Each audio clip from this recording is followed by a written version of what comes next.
or may not know, we have the Reverend Dr. Munder Ishaq will be here at 7:30. We'll continue this conversation, kind of related to what we're talking about in the first part, and then we'll have a Q&A after each one of them. And thank you so much for being here, Matthew Taylor. I'm going to turn it over to Madison, our bookstore events coordinator, to introduce the author. Then he will then explain to you what the rest of the conversation will be about. Thank you all. Thank you. On behalf of Busboys and Poets, I just want to thank you for joining us for this discussion with religious scholar and author Matthew D. Taylor. We can clap and celebrate. That's what we're here for. Thank you. This discussion about Christian nationalism, the threat to democracy, and Dr. Taylor's book, Violent, Take It by Force, is part of our 20-year anniversary programming. So we really appreciate you all being here to celebrate with us by diving into this extremely important issue. If you don't know anything about us, Busboys and Poets is a community where racial and cultural connections are consciously uplifted and a space for art, culture, and politics to intentionally collide. Our Busboys and Poets serve are going to be helping us out throughout the entire program with putting in orders. I also want to remind you there will be a Q&A after the discussion, so make sure to be thinking about those questions and prepare for that. And there will be a book signing at the end of the program, and the Violent, Take It by Force is here available for purchase. Also, we're live streaming this event. If you're watching live, feel free to reach out to us after the program to see if we have any signed copies left over.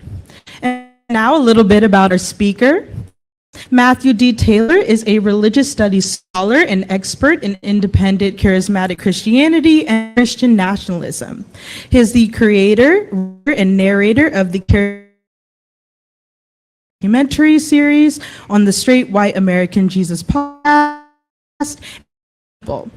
Taylor holds a PhD in religious studies and Muslim Christian relations from Georgetown University and an MA in theology from Fuller Theological Seminary. He has served in the faculty of Georgetown University and of George Washington University and is currently a senior scholar at the Institute for Islamic, Christian, and Jewish Studies in Baltimore. Now I'm going to pass it off to him. Thank you.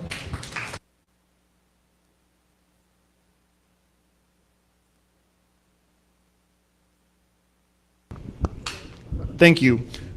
So I'm going to ask for your grace this evening for adjusting my mic.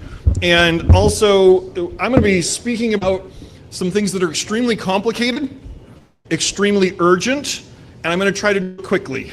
So I'm going to move quickly. As you can see, there's a lot going on here, but we're going to have time for Q&A at the end, so hold on to your questions, and we'll try to get to as much as we can.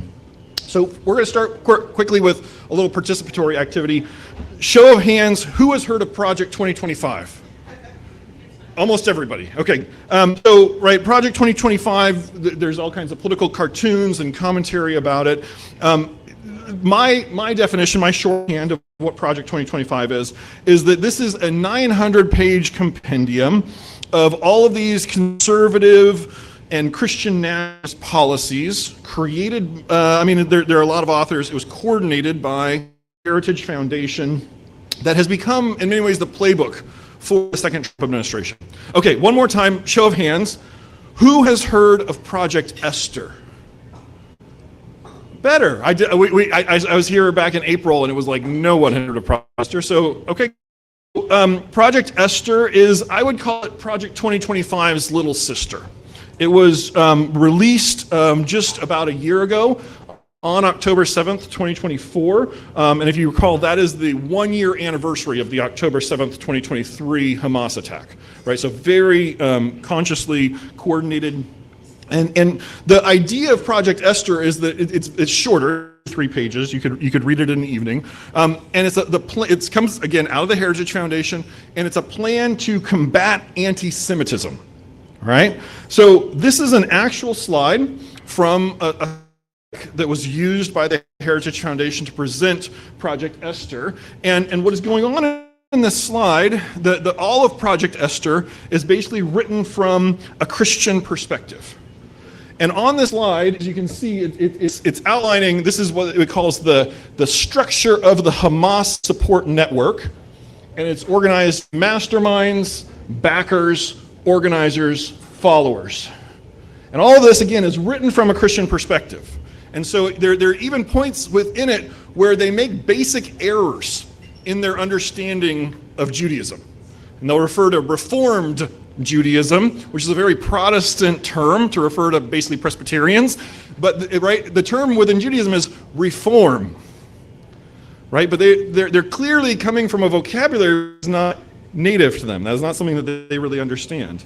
And they describe this fictional Hamas support network, and they outline governmental policies, activist strategies for how to discredit the leaders of the quote-unquote Hamas support network, how to cut off their freedom of speech, and how to legally prosecute any organizations. Now, if you notice, in the masterminds, there are Jewish individuals of the Hamas support network. In the activist groups, the backers and the organizers, they're Jewish groups. So they are castigating liberal Jewish groups as part of this Hamas support network and donor, and saying those are Hamas support organizations. And one of the other things that you find within Project Esther is it refuses to acknowledge the existence of anti-Semitism on the right. They basically say anti-Semitism is a left problem, and that's the only thing we should be concerned about. So Politico did some reporting on this. A number of news outlets have picked up on Project Esther in recent months. But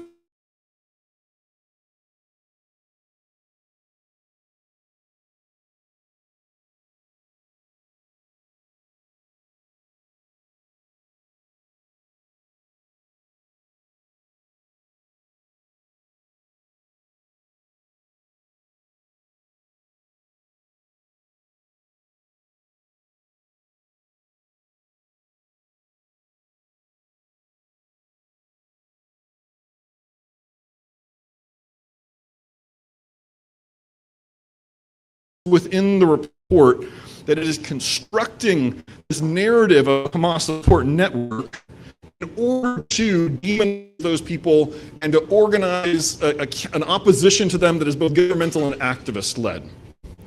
And this is what we see. What we've seen in our headlines has been the Trump administration pursuing the agenda of Project Esther. Right? In the prosecution of international students, especially those who have been critical of Israel, and in the grabbing these folks off the streets in some cases, especially in the case of Remain the Esther, right?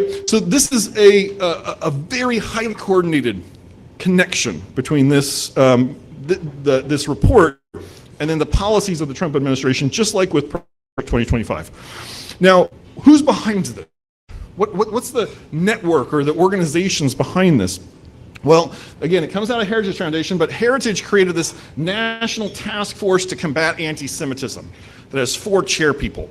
And they're Mario Bromnick, Luke Moon, Eli Kohanim, and James Carafano. The only Jewish person is Eli Kohanim on this task force to combat anti-Semitism. And just to highlight some other folks here, James Carafano, who works for the Heritage Foundation, explicitly said he does not think that anti-Semitism is a problem on the right, and that they intentionally did not reach out to mainstream Jewish organizations to partner with them in creating Project Esther. Now, I also want to highlight here Mario Bromnick, who I've never heard of.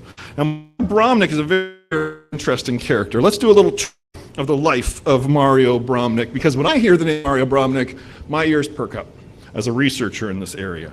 So here's Mario Bromnick speaking at Heritage Foundation. Not that surprising. He's very involved at Heritage Foundation. He leads something called the Latino Coalition for Israel. He's a pastor. And here he is with Donald Trump. In fact, this is not an infrequent to pray for Donald Trump. This is a photo taken right after Trump was indicted in Florida. He went to a Cuban cafe, and Mario Bromnick and a number of other leaders, including a Messianic rabbi, prayed over Donald Trump in this Cuban cafe.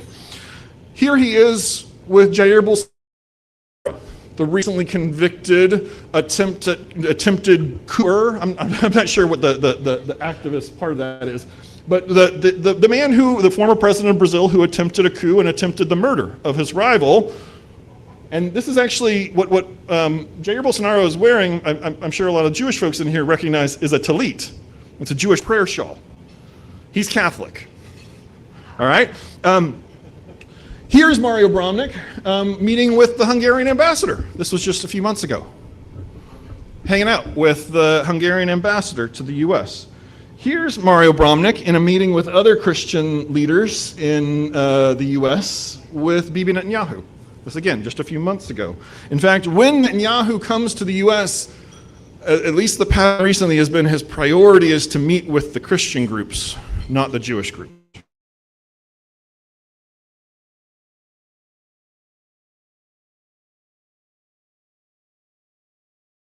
Here he is on a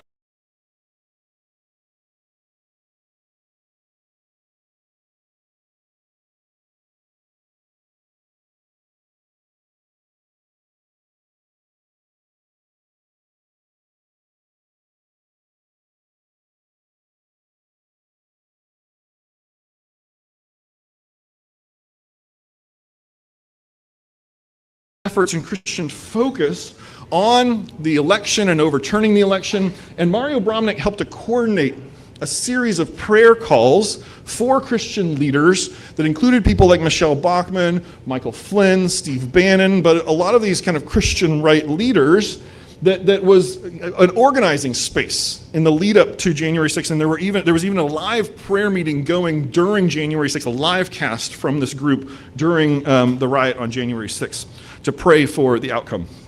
And again, many Christians showed up on January 6th. I'm going to talk especially about the particular style of Christianity we see on January 6th and why it's really important.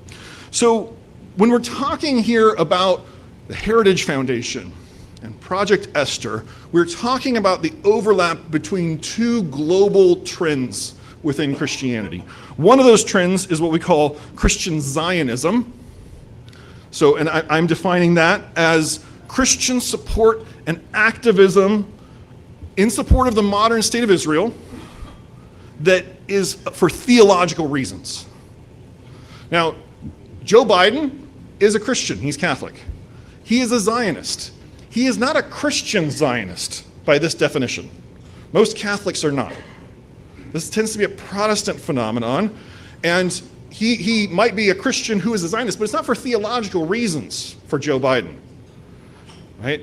This is for people who support Israel for Christian theological reasons. And then the other trend that we're looking at is what I call Christian supremacy, and I'll define that. This is an extreme form of Christian nationalism, I'll get into it a little bit more in a minute, that wants Christians to control governments and dominate culture. And all of that is also overlapping with this broader trend that is not exclusively Christian of far-right activism globally. And that far-right activism, and here's, again, I'm trying to just be very clear in defining terms. Far-right, what distinguishes right from far-right, is far-right is anti-democratic. It is opposed to the existence, or at least the processes of democracy, and is trying to take it over and turn it into an authoritarian state. So the far right is against liberalism, it's against pluralism. I would argue that Mario Bramnik and a lot of other people in our world today live at the intersection of those three circles. And this is a huge problem in our world today. So let me define some terms a little more clearly. When we talk about Christian nationalism, I worry that we are often not being precise enough, because there are all kinds of forms of Christian nationalism, all kinds of theologies of Christian nationalism. And it really maps, and you can see this in basically every survey that we've done on Christian nationalism, it maps onto a spectrum. And on one side of the spectrum is what we could call soft Christian nationalism. I grew up evangelical Christian in California. I grew up in soft Christian nationalism. And in my church growing up, at the front of the church, we would have an American flag and a Christian flag. Some of you don't know that there's a Christian flag. There is. And we would have an American flag and a Christian flag right next to each other, right? That's Christian nationalism. It's a soft form of Christian nationalism. It's not, those people are not storming the Capitol, right, necessarily. They're just going into their places of worship, but they're blending together an idea of religion and their religious identity with this kind of national and political identity, and that's what we call Christian nationalism, right? Now, again, not a grave threat to American democracy per se. This has always been a part of American politics. But the other end of the spectrum is something that's far more dangerous, and that is Christian supremacy. And Christian supremacy is this very hardline form of Christian nationalism. It's on that same kind of continuum. But Christian supremacy is about global conquest, about global domination. And Christian supremacists are not interested in the mechanisms or organizing principles of democracy. They want Christian control, and if democracy helps them, great, and if not, toss it. And so this is the continuum that we're dealing with when we talk about Christian nationalism in the US. I'd argue this is fairly benign. I'd argue this is a grave threat to American democracy. And so we see, and just to illustrate, here you have the American and the Christian flag on the front lines of January 6th in the confrontation with Capitol Hill police officers, right? That is scary. And when we talk about radicalization within the Christian community, it's about people moving along this continuum, moving from these more soft forms of Christian nationalism, which is often kind of the entry point, into hardline forms of Christian supremacy. And things that can help drive that process, in fact are driving that process right now, are things like conspiracy theories, are things like biblical reinterpretation. People are actively reinterpreting the Bible literally around Donald Trump right now. There's modern prophecies, and we'll talk about that. There's this philosophy and theology. Some of this is very intellectual, actually. But all of those things are pushing Christians further along the spectrum into these more extreme positions. Now, right now, there are three major strands of Christian supremacy in the US, and they're all, in some ways, battling with each other for influence and control over the Trump administration. And so let me just identify these. So the first is what we could call anti-Vatican II Catholic traditionalism. So Vatican II, if you're not familiar, if you're not Catholic, was a series of reforms that happened within the Catholic Church in the 1960s, called the Second Vatican Council. Tends to be kind of the more modern and liberal form of Catholicism. It's the official form of Catholicism. These are the people who are rebelling against that, who say Vatican II was a problem, we need to get back to tradition. So their avatar in the administration right now is J.D. Vance, who very much abides by this. But you also have Kevin Roberts, the head of the Heritage Foundation. J.D. Vance wrote the foreword to Roberts' book. So this tends to be a little more intellectual, but also has this kind of populist side, very much rooted in Catholic history and appeals to Catholic history, sometimes goes under the heading of Catholic integralism, right? So this is kind of one strand. And this one tends to be most influential through the Heritage Foundation and some of those related organizations, and also through the Supreme Court, right? Because many of our Supreme Court justices are Catholic and lean towards the right wing of the spectrum. The second major brand of Christian supremacy right now is what we would call the Reformed Reconstructionist theological nationalism. This is where you come to the actual meaning of the word reformed. These folks tend to be Presbyterian, or at least Presbyterian in their theology. This tends to be very intellectual and hyper-masculine. If you've seen any of the news coverage of Doug Wilson, this Idaho pastor who's making a move to try to influence DC right now, he's the real avatar. But Pete Hegseth, defense secretary, or I'm not going to call him the Secretary of War, the defense secretary is a devotee of Doug Wilson, attends one of his churches, is very connected, has expressed profound support. So this is, again, very hyper-masculine. This is part of the kind of manosphere, and very influential with Christian thought leaders, tends to be focused around this biblical reinterpretation using Calvinist. That's what Reformed means. It's Calvinist in its theology. They'll use terms like theonomy, which sounds very fancy, but it's just God, theo, nomos, law. God's law needs to be the law of the land. In other words, Old Testament, Hebrew Bible law needs to be the guiding force for American law. That's the kind of theology behind this. Now, it's the third strand, though, that I study, and so we're going to go a little deeper on that tonight. It's called independent charismatic spiritual warfare activism. And this is very populist, very experientially immersive. When we say charismatic in Christian terms. We're not using this in the kind of generic sense of, wow, they've got really great personalities.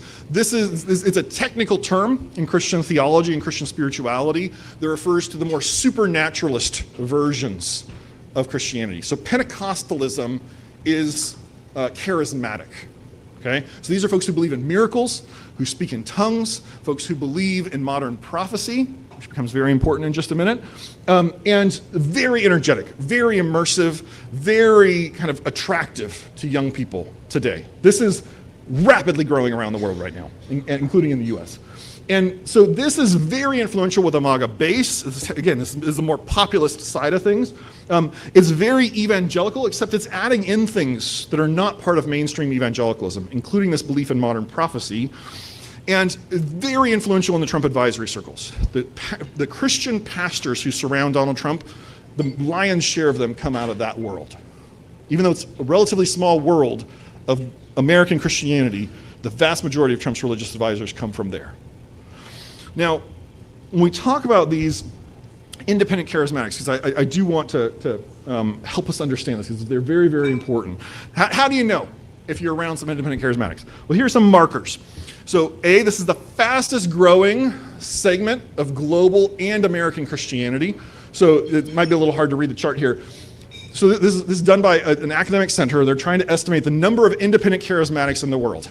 And in 1970, they estimated, that's kind of the lighter purple, they estimated there were about 44 million independent charismatics in the world in 1970. By 2020, it was up to 312 million. So you're talking about a religious movement or a religious trend that is roughly doubling in size every 20 years right now, globally. Continuing at this rate, it will be the largest form of Christianity by maybe 30, 40 years from now. Now, it's also ethnically diverse and globally connected. This is not merely an American phenomenon, right? Mario Bromnick is Latino, has deep ties to Latin America. That's why he's hanging out with Jair Bolsonaro, right? This is not merely an American or a white thing. This is a global trend. And this is where they have a belief in modern day prophecy. Now, many, many Christians believe in biblical prophecy. The idea that there are passages in the Bible that allude to future events that have not yet been fulfilled. Many Christians believe in that. These folks believe in that, but they also believe in modern prophecy, that there are literal prophets who are gifted by God to speak the words of God to individuals and communities and nations, just like in the Bible. And so they have ongoing revelations flowing through, and by now there are thousands of these prophets issuing their revelations about our politics. I used spiritual warfare before. Let me explain that a little bit more. So they have very specialized practices in this subsect of Christianity around what is called spiritual warfare. And so spiritual warfare basically is just the idea, and very common among Christians, that there are angels and demons who are battling against each other in this invisible realm all around us. And that warfare, this invisible warfare, affects us as human beings, even if we can't see it. And that we can in turn affect that warfare through Christian practices like prayer or singing worship songs, or maybe at the more extreme end, performing an exorcism on someone, casting a demon out, right? So, but here they've turned that spiritual warfare idea that tends in most Christian circles to be kind of a personal or a communal thing. Like I'm trying to pray against my personal demons, or hey, let's pray for our church. It feels like we're really under attack right now. That's very, very common. They've turned it into a political mobilization and activism scheme built around these ideas of spiritual warfare. They also have a highly networked global leadership crew, this kind of echelon of leaders who are all friends with each other. So this is an independent space. It's non-denominational. So most people would look at it like, oh, it's just non-denominational. But it's incredibly networked at the leadership level. These people all hang out together. They all speak at the same conferences. They're all friends globally. And there's thousands of people in this leadership class, and they are all being radicalized by these very powerful theologies that are flowing into this independent charismatic space. I sometimes refer to it as the Silicon Valley of the American church.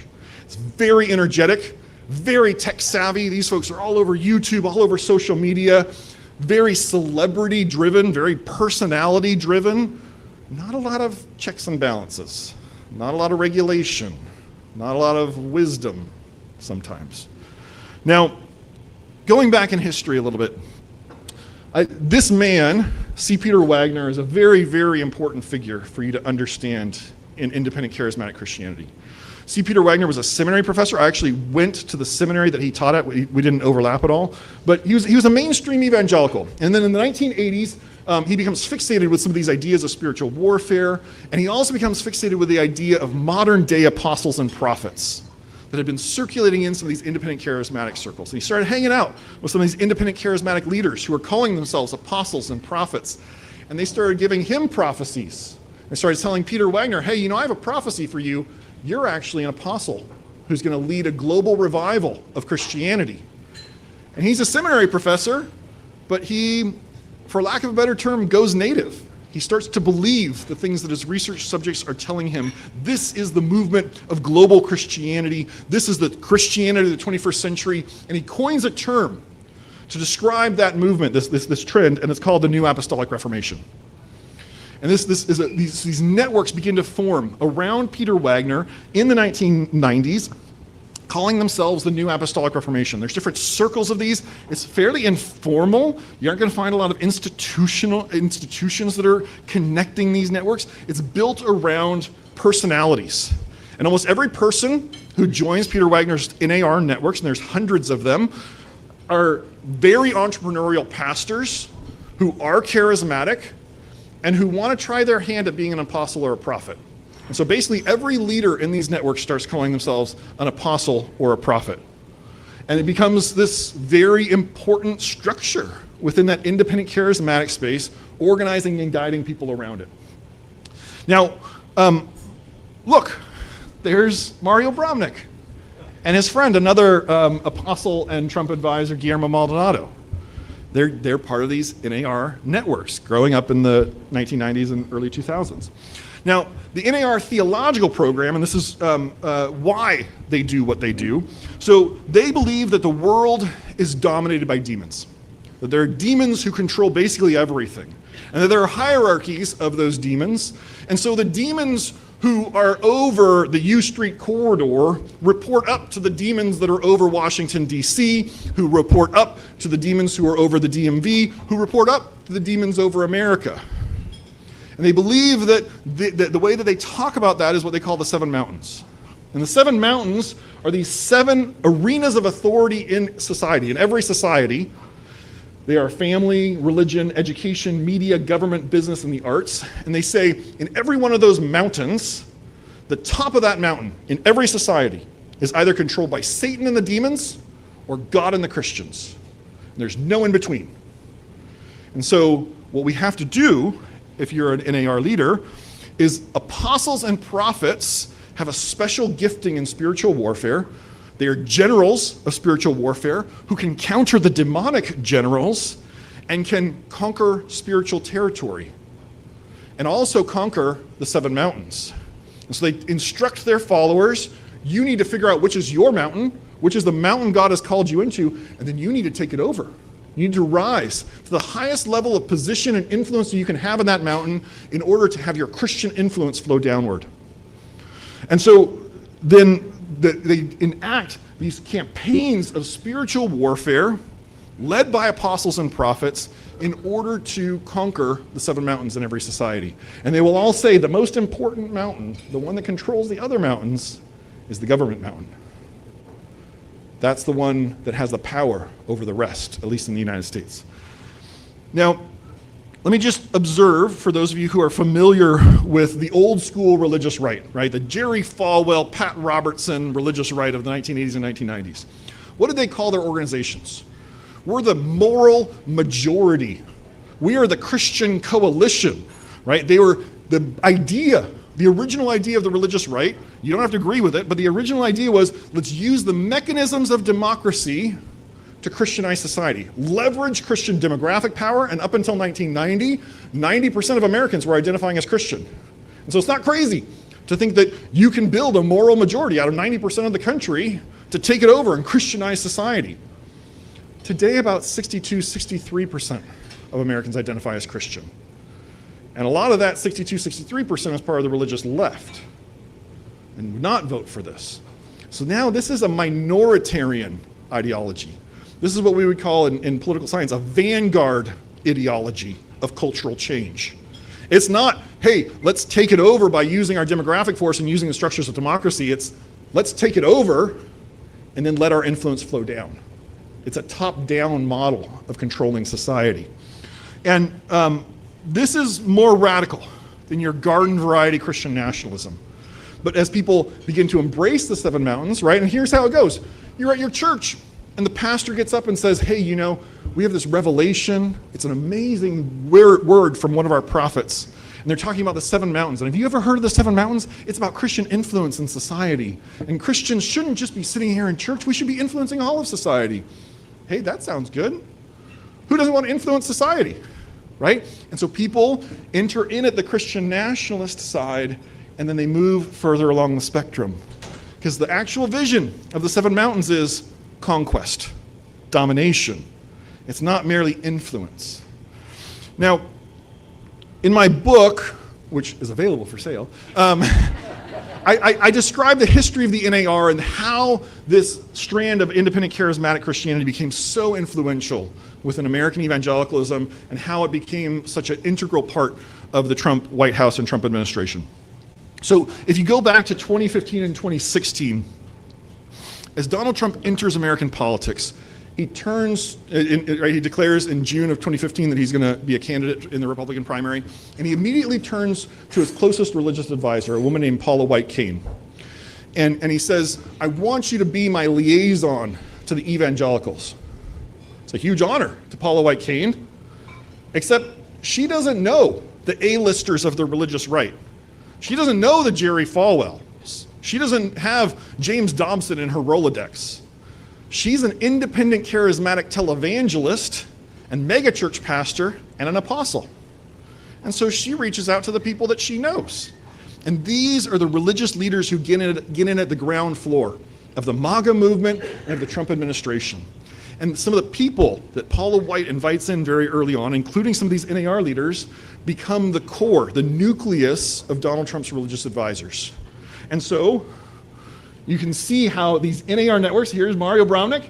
Hey, here he is in the Oval Office with Trump's Christian advisors. And there's a bunch of other NAR leaders who are also in these photos with Trump as religious advisors.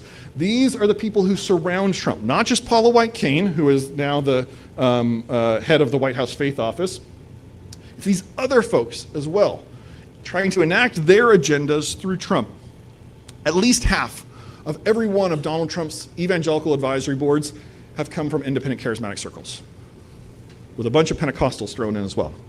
Now, when we come to January 6th, I have tracked more than 60 independent charismatic leaders, including global celebrity prophets and apostles and pastors and worship leaders, who were here in DC for January 6th. They saw it as a venue of spiritual warfare. They believed that it was a demonic conspiracy that had stolen the election from Donald Trump, in addition to the Democratic conspiracy, and that they needed to do spiritual warfare to overturn the stealing of the election, the demonic conspiracy, and then Donald Trump would be reinstated by miraculous intervention, and then God's revival would sweep the globe. That was the theology of January 6th, built around these prophecies about Donald Trump, because as soon as Donald Trump encounters these people, they start issuing prophecies about him. You're anointed.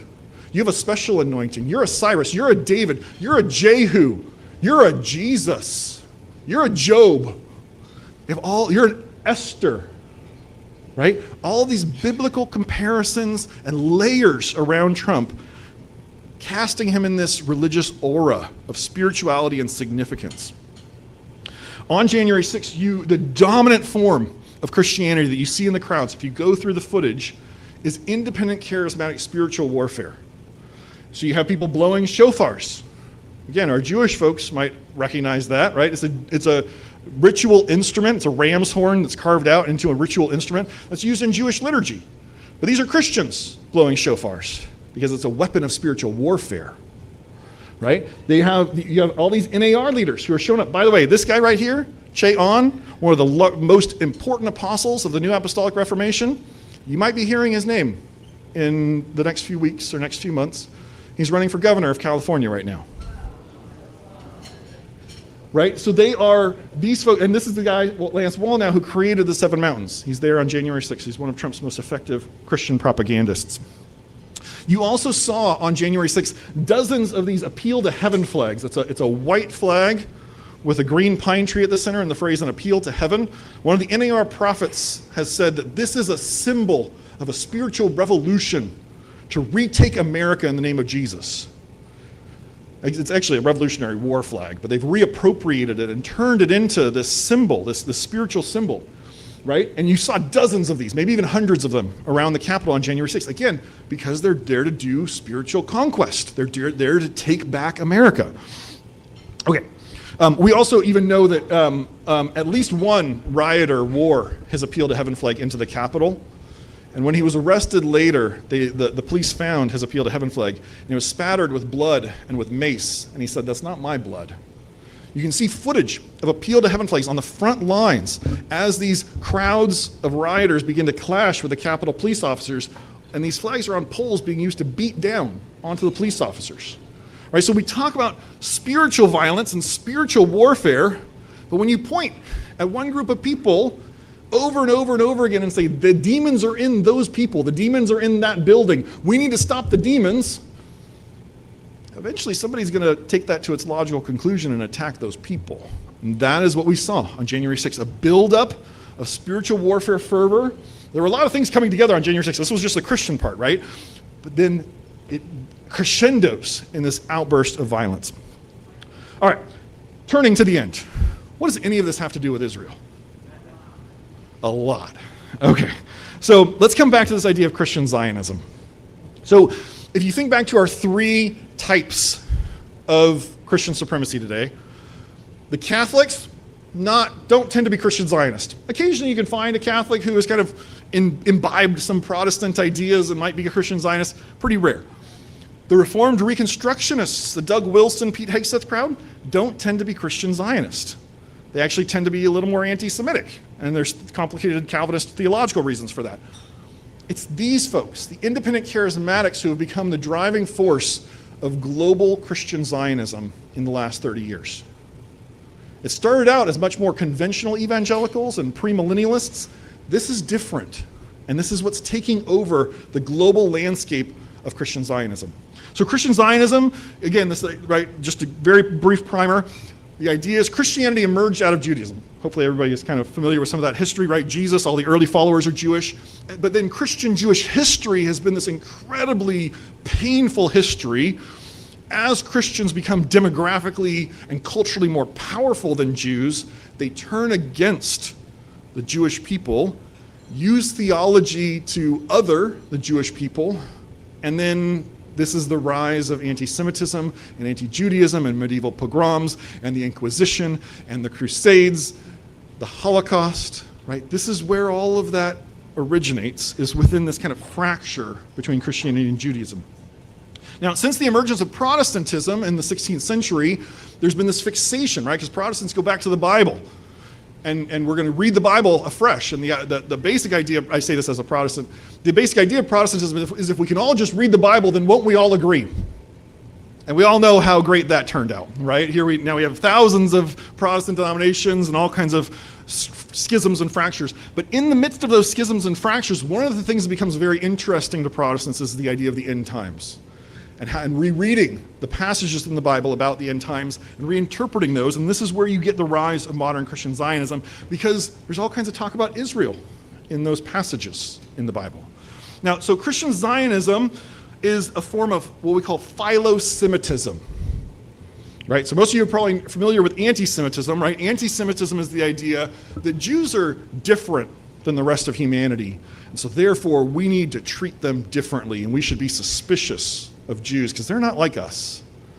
Philo-Semitism is the other side of that coin. It says Jews are different than the rest of humanity.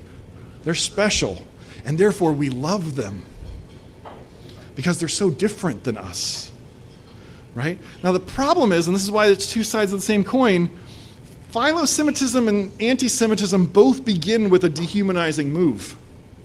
You're not part of humanity, you're different. And then it's just a question of what's the mood of the people who are making that claim in terms of how they feel about Jews. And so what you will often see is people can flip the coin. Let me give you an example. In 2018, maybe late 2017 into 2018, Donald Trump moved the US Embassy from Tel Aviv to Jerusalem. Now, if you look at surveys of American Jews at the time on that question, they're incredibly divided. There's no consensus whatsoever that Trump should do this. There is huge consensus among his evangelical advisors that he should do that. And so afterwards, he turns around and says, hey, and he makes this public comments. He says, I don't understand you Jews. The evangelicals are grateful. Why aren't you grateful? Right? So it's a flip from philo-Semitism, hey, I did this for you, into anti-Semitism, and you're not grateful that I did this for you. Right? That mood is what governs the difference. Many Christians have very, very deep emotional and theological ties to Israel and to their Christian conception of what Jews and Judaism are supposed to be. That conception often bears little resemblance to actual Jews and actual Jewish communities. And so, who gets left in the cold by Christian Zionism? Diaspora Jews. Right? Jews who do not live in Israel are at best kind of neutral in the eyes of Christian Zionists, and if they say anything against Israel, then they are enemies. Right? Because the project is Israel, not Judaism. And so when we talk about the overlap between Christian Zionism and Christian supremacy, not all Christian Zionists are Christian supremacists. Not all Christian supremacists, as we've said, are Christian Zionists. But the overlap between them is privileging Christian ideas, interests, and identities. And that is what we see in Project Esther. Just to give you a very brief visual size comparison. Right now, in the world globally, and this is a very generous estimate, there are about 18 million Jews in the world. It's probably more like 16. I've even seen as low as like 14, depending on how, every survey, it's how do they ask the question, what do they mean behind the question, right? But this is the biggest estimate I've ever seen. 18 million Jews in the world today. About 7 million of them live in Israel. This is Christianity. It's about 2.4 billion people today, about 150 times the size of global Judaism, and that's everywhere, right? It's not just US and Israel and a few places in Eastern Europe, right? It's the global kind of dominant force. So when we talk about Christian Zionism and its influence over the policy around the state of Israel, if you have, I think it's roughly about 6 million Jews in the US, if you have roughly 6 million Jews in the US, and they are divided over Israel, and questions around Israel, and you've got this huge chunk of global Christianity that's very invested in Israel and is not ambiguous whatsoever in their support of the far-right government of Israel, where does Israel turn for taking its cues and its allies? It goes there, right? And just to plant a bug in your head, Messianic Judaism is this tiny, tiny little movement within global Christianity, maybe 250,000, 300,000 people. These are Jews who also identify as Christian, or maybe more accurately, you could say they're Christians who also identify as Jews. Because Jews don't recognize them as Jews, Christians recognize them as Christians. Tiny, tiny little sliver, but it's an independent charismatic movement that overlaps a lot with the NAR. And so it has a huge global impact. And this is part of why you see Christians blowing shofars and wearing tallit, because they are appropriating that through Messianic Judaism. Okay, last couple points, and then we'll have time for Q&A. So here's a more visual way of trying to say what I was saying just a minute ago. If you go back before October 7th, the American Jewish community before October 7th was very divided on questions around Israel. And so you had more anti-Zionist, but again, we're on a continuum here, right? So not all these folks would identify as anti-Zionist, but are not in supportive of the current Israeli government. And then you have a continuum of Jews in America who do support the Israeli government and have for a long time, right? And then October 7th happens, and what we've seen is this fracture in Jewish communities, in Jewish families, around these questions of Israel. And this is very deep and very deeply felt in the Jewish community in the United States today. Right? This is tearing families apart. This is tearing shuls and synagogues apart. This is this kind of tremor that is going through the American Jewish community around the war in Gaza. And so you have a large contingent of Jews in America who are anti-Zionist, or at least who do not support the current state of Israel. And then you have a lot of Jews who do support the state of Israel, right? So there's still that fracture. And what we're seeing right now, and we'll kind of wrap here, is what is happening right now is Christian Zionists are intervening in that fracture through Project Esther and its enforcement to further drive the wedge between those two groups of Jews. I would argue that, well, they want to persecute their enemies, right? But beyond that, it is driving this wedge and it's labeling Jews who are on this side of the spectrum anti-Semites. Again, these are Christians who are using these labels. And they're telling Jews on the right, you know, the left is so bad and so scary, you really should move to Israel to be safe. Right? And so people who are often partnering with Jewish activists on campus are being deported. And when Bibi Netanyahu comes to the US, he hangs out with Mario Bramnik and his friends, not the Jewish groups, because that's where the bread is buttered.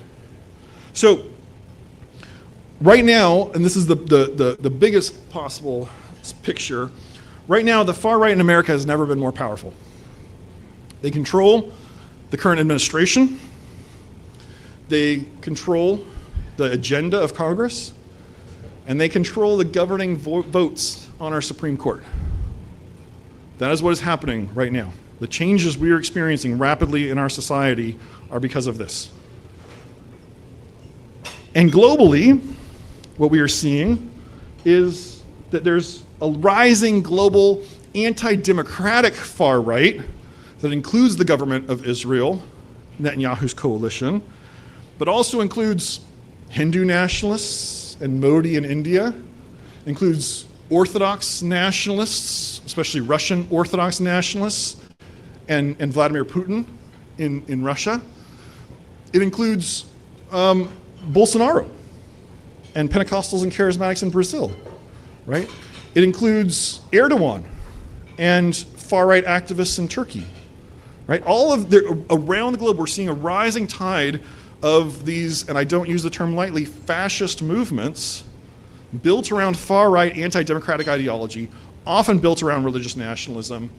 And we are experiencing one kind of conglomeration of that here in the US. But there's another conglomeration of that in Israel. And the challenge is, if you go back into theory of political science and these things, they would say, well, these folks are all nationalists and so they wouldn't work together. And they all are religious nationalists and so they believe they're the only right people in the globe, and so of course they're not going to work together with others. Except they do, all the time. And it's not just at the leader level. It's not just that Donald Trump resonates with Vladimir Putin. Donald Trump's MAGA followers resonate with Putin's followers and are networking and learning from them. And they're learning from Viktor Orban's Christian followers in Hungary. And they're all learning from Jair Bolsonaro's. And they're all the leaders are traveling around and connecting these movements, bridging among them. And this is what we see. If you watched the news over the weekend, there was a huge far-right rally in London. And what are they chanting? Charlie Kirk. So we are seeing this rising tide around the globe. Let me just offer a few final thoughts and then we'll have time for questions. Project Esther and Christian Zionism writ large promotes this narrative of an elite-driven cabal of anti-Semitic, often Jewish Hamas support networked organizations that are driving anti-Semitism globally. And in fact, the opposite of that is more accurate. What we see are networks of Christian-led far-right groups that are redefining anti-Semitism as a means of marginalizing Jews and Jewish voices. That's the trick in some ways. And when we talk about fascism, fascism always plays around with words and redefines them. Because fascism is about power and the will to power. I'm offering a technical definition here. It's about the will to power, and everything else, ideology itself, recedes into propaganda because it's about the leader and the will to power. Now, Christian supremacy and Christian Zionism are not competing projects, but are in many ways the same project with a small carve-out that's temporary for the current state of Israel. So theologically, the Christian supremacist agenda is still Christian supremacy. And if they had their druthers, even the ones who support Israel, Judaism would ultimately disappear because all those people would become Messianic Jews. That's the agenda underneath the vocal support. Anti-Semitism is a very, very serious problem in our world, and I am not in any way downplaying the reality of anti-Semitism. It is a problem on the political left, globally and in the US. It is a problem on the political right, globally and in the US. But if we only focus on one side of that, then you're not actually challenging anti-Semitism. You're pursuing a political agenda. And the only path, I would argue, to defeating this ascendant tide of far-right nationalist and fascist movements, often blending themselves with religious communities, is to really lean into pluralism and democracy and to be activists against this. And just to illustrate this, anyone who went online in the past week and celebrated the assassination of Charlie Kirk is not a defender of democracy, is not a defender of free speech, is not a defender of liberalism or pluralism. Because you cannot defeat fascism with the tools of fascism. It can only be defeated through broad coalitions of human beings coming together and acknowledging each other's humanity and saying, hey, we're really, really different, but we have to work together because we're all on the planet together. We're all in this space together, right? So that is what we need. We do not need snarky and dehumanizing comments online. Thank you.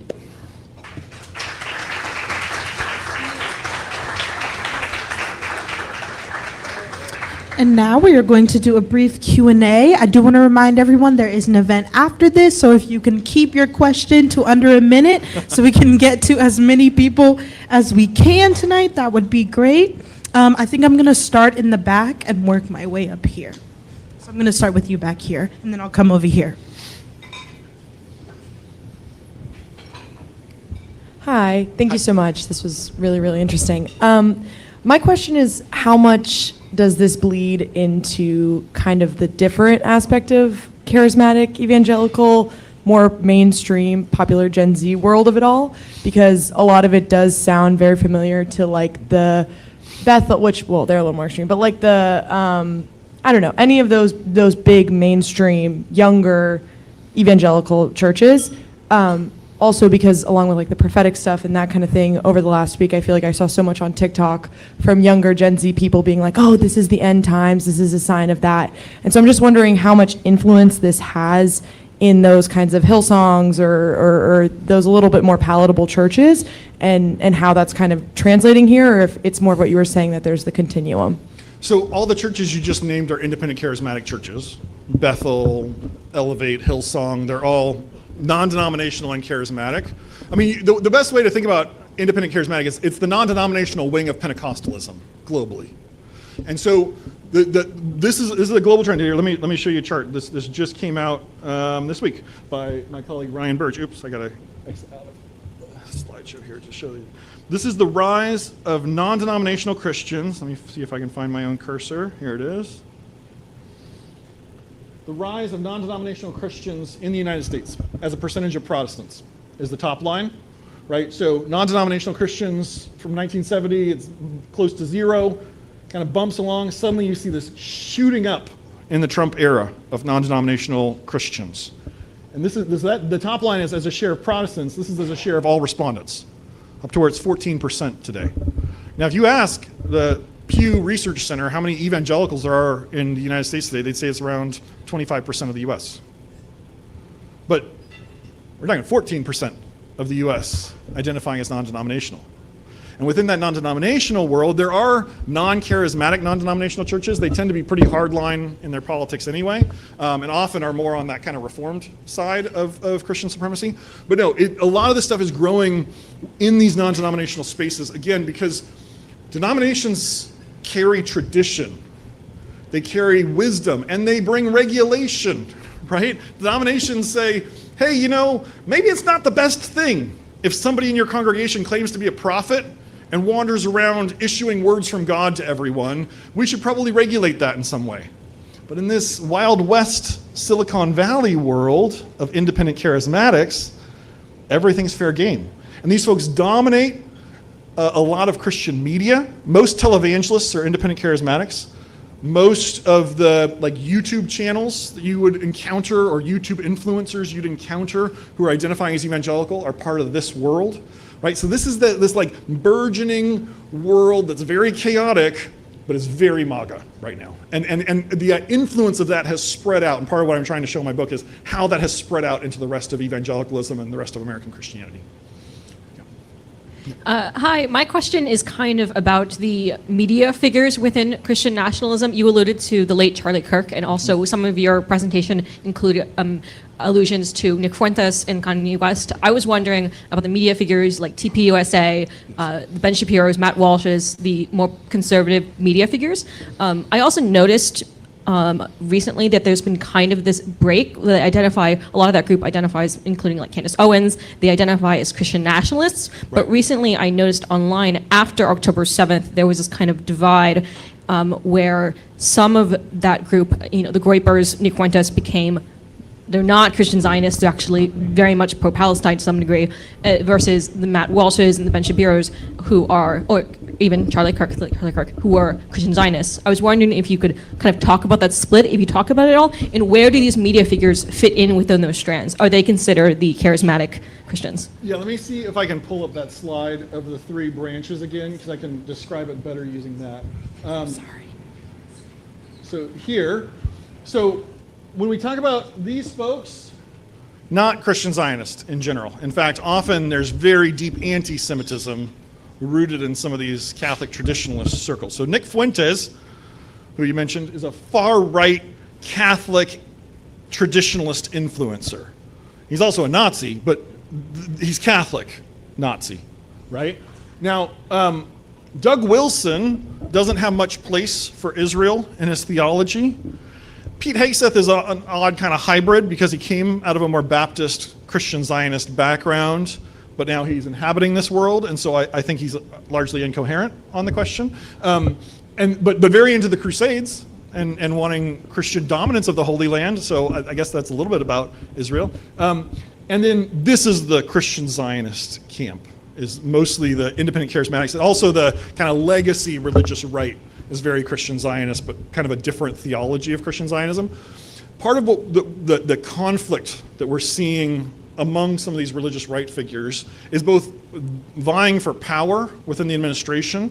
So when Paula White was announced as the head of the White House Faith Office, Doug Wilson went on his podcast and said, oh, they put a woman in there, right, because he's a misogynist, and then he said, I bet she's going to have some more prophecies, right? So he's mocking her and her theology and her identity, but he also has to go through her to get access to Trump, and this is why Hegseth is so useful, because Hegseth's another avenue to Trump, right? These folks would probably consider Paula White a heretic, but they've got J.D. Vance, and so they'll sometimes work with Paula White, because they have other avenues to power within the administration.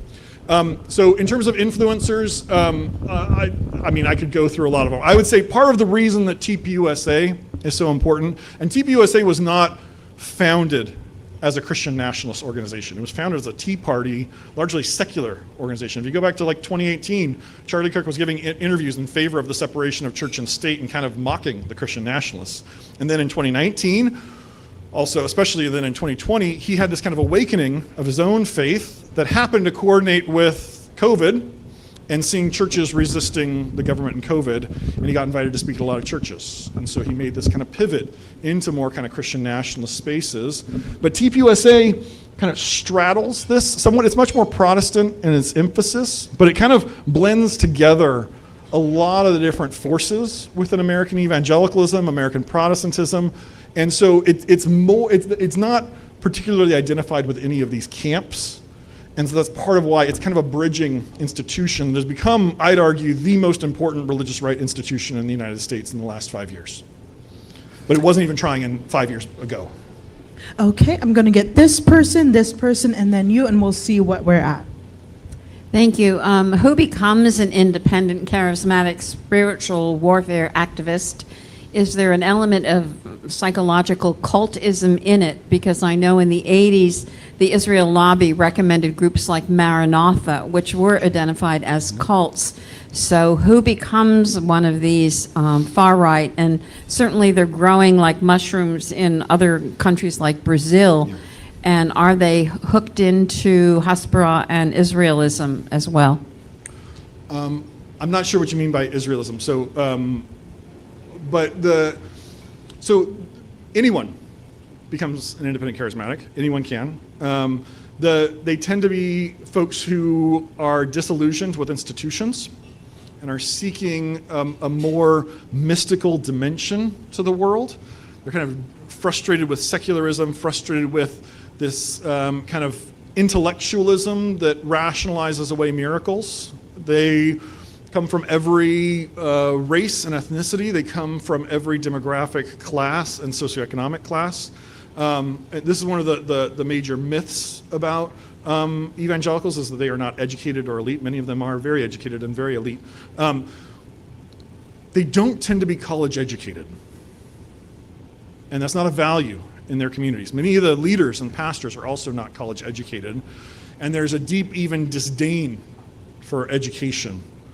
And so these folks, that part of what the reason people join these churches is, I mean, if you've ever been to one of these churches, if you go, it feels like a rock concert with the best music you've ever heard in church. I mean, these folks, the Christian worship music industry is dominated by independent charismatics. They are very, very talented around music and media. And so it's the best music you've ever heard. And then on top of that, you get these profound cathartic experiences built into the service as well. Speaking in tongues, being knocked over with joy and gratefulness, being prophesied over, and being given a personal word about your life and about what God says to you, right? Those are very, very compelling experiences in our fractured world. And there's a reason people are gravitating to this, and I don't think we should poo-poo those reasons or disdain those reasons. These are very human things that people are finding fulfillment from in this. The problem is, I have no problem with any of what I just described as being an expression of Christianity. The problem is, then the prophet says, yes, God wants to bless you, God wants to serve you, and guess what? Our prosperity hinges on Donald Trump. And suddenly, this profound and cathartic emotional experience you've just had becomes a political weapon, catalyzing you to political activism and saying, by the way, the demons don't want Trump doing what he's doing, and aren't we all against the demons, right? So it's become this propaganda tool, leveraging those emotional experiences and that spirituality for the sake of this MAGA movement. I think somebody in front, or here, yeah. Yeah, terrific exposition of all this. Appreciate it. But Christians are still only representing about a third of the Earth's population. And this idea of nationalism using religion is also big in India now. Do you have any comments on how this is playing out in non-Christian places? Yeah, I am not in any way an expert on Hinduism or Hindu nationalism, so caveat that. Take everything I say with a grain of salt. I'm doing a podcast series with a friend of mine that's going to start airing in October, and the title is American Unexceptionalism. And the idea is we're interviewing experts in religious nationalism and democracy who do not specialize in the United States, who specialize in India, who specialize in Turkey, who specialize in Russia and Ukraine, and saying, what are you learning? What are you seeing there? And how can that speak into our American situation? So we do have an episode on India in there, and I will say, when the 2024 election happened, afterwards I was trying to map out for people the spectrum of where things get really bad. And it's kind of a bell curve of predictions of like, if we turned out like Poland, we'd be pretty fortunate. This was back in November before the most recent Polish election, but Poland resisted this rising tide of authoritarianism. They had 8 years of authoritarian far-right rule, and then in 2023 they overturned that and and threw that government out. Now those folks have started to come back into the government, but it was still a hopeful story. India is one of the stories that is more scary, because in India right now you have, it's a very religiously diverse country that was founded as a secular country, but you have this rising Hindutva, Hindu nationalist movement that is going after Muslims and Christians and Sikhs and anyone who kind of resists their kind of Hindu supremacy agenda. It's very concerning because there's widespread vigilante violence and mob violence against religious minorities. And one of the things you hear a lot in India today is that there's widespread Hindu phobia. Now, Hindu phobia is a real thing. In the US, where about 1% of the population is Hindu, there's real Hindu phobia. That Hindus here experience real prejudice. They experience real prejudice in Europe. 72% of the population of India is Hindu. There is no widespread Hindu phobia. But just to draw the connection, what did Donald Trump create through one of his first executive orders? A task force for eradicating anti-Christian bias in America, led by Paula White-Cain and Pete Hegseth. But do you know who chairs it? Pam Bondi. This is being run out of the Department of Justice so that they have the option of prosecuting the enemies of Christianity, the perpetrators of anti-Christian bias. And if I'm reading the tea leaves right, I think you're going to see that just ratchet up and up and up in the coming weeks and months. Hi. I thank you for the conversation. Thank you for the presentation. And I just want to know if there is really truly a nuance around race and white supremacy ideology, because independent charismatic spiritual warfare actor King would have been an independent charismatic, and what we are experiencing right now with the rise of Christian Zionism and how it's playing out, even with this administration, is really, even with the denominations being extremely multiracial in some of these large congregations, they're not all the same, particularly around Black independent charismatic spiritual community. Yes. Excellent point. Yeah. So this space tends to be very white and male dominated. This space tends to be very white and male dominated. This space is very complicated, right? Because again, it's global, right? So Mario Bromnick and his friend Guillermo Maldonado, who's another one of Trump's religious advisors, Apostle Guillermo Maldonado, he has the largest bilingual church in the country, in Miami. And he has a network. He's an apostle over a network of 500 ministries in Latin America predominantly, right? So Guillermo Maldonado is not a Christian nationalist in the sense of, or even a white Christian nationalist in the sense of he has this agenda of whiteness that he's trying to accomplish through Christianity.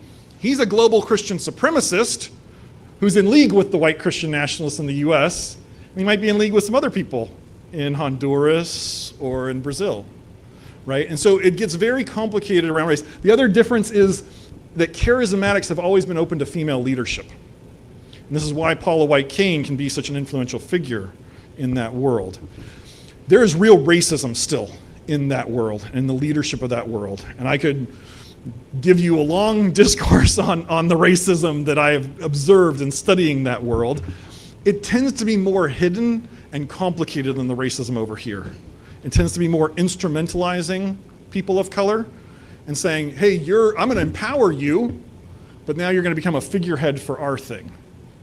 So part of the reason that you find a more diverse cohort, ethnically diverse cohort of religious leaders around Trump is it's dominated by the independent charismatics. And so race becomes very complicated in there, and that's also one of the points of tension between these three segments. If I can ask this one last thing, can you speak a little bit about how Charlie Kirk plays into all of this? Yeah. So as I was saying, Charlie Kirk, who I will just say was an absolutely brilliant man.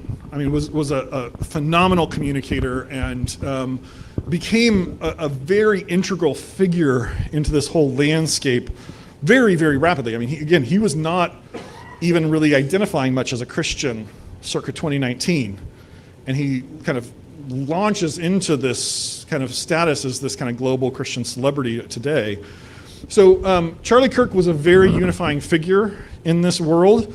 Now, people in that world, in the world of the Christian religious right, experienced Charlie Kirk as a champion who would go and defend their ideas in the public square and do it articulately and brilliantly and would dunk on the liberals. People on the left experienced Charlie Trump as a far-right provocateur who said incredibly racist and dehumanizing things. And so part of the fracture that you're seeing right now is when he died, those two sides had extremely different impressions of him.